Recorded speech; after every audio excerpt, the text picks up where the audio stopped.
Cam just got off the mats after a big quarterfinal match.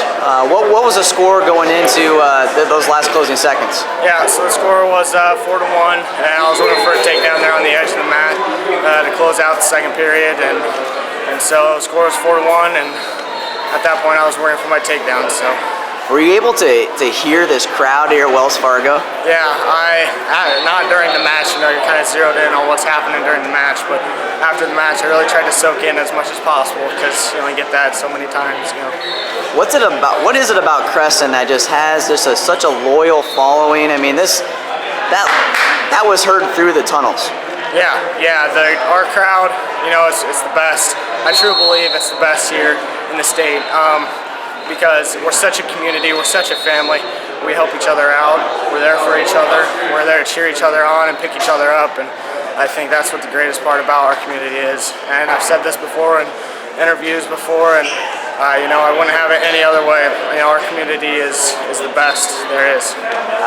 Talk about the coaches in your corner preparing you for this match against a top-ranked opponent. Yeah, so every match is the same to me.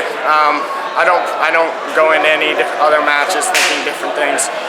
They're all the same. So I went in this match warming up the same as I have before and preparing the same as I have for any other match, and I come out on top. So.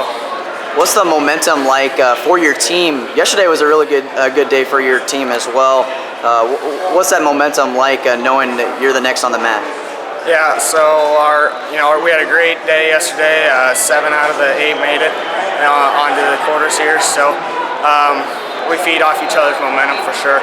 We really enjoy celebrating our victories, and we pick each other up for our losses. So we really have a great momentum build up at this point.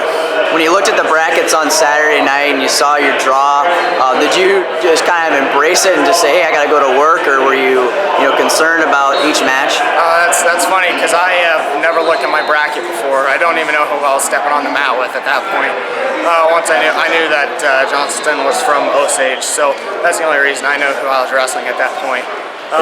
So I make sure that's an emphasis on mine, is to make sure I have no idea who I'm wrestling. That's so I warm up the same every time.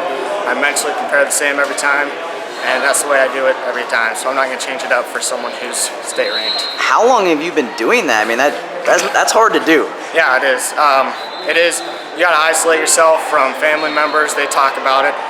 We talk about not being it's a spectator sport for the people out there, but it's a job here. So we try and isolate ourselves from. I isolate myself from family and friends and people from the outside world. I don't have social media. I really isolate myself from the spectator side because it's an awesome spectator sport. So it's important to just try to isolate yourself as much as possible. And so I've been doing that my whole high school career. And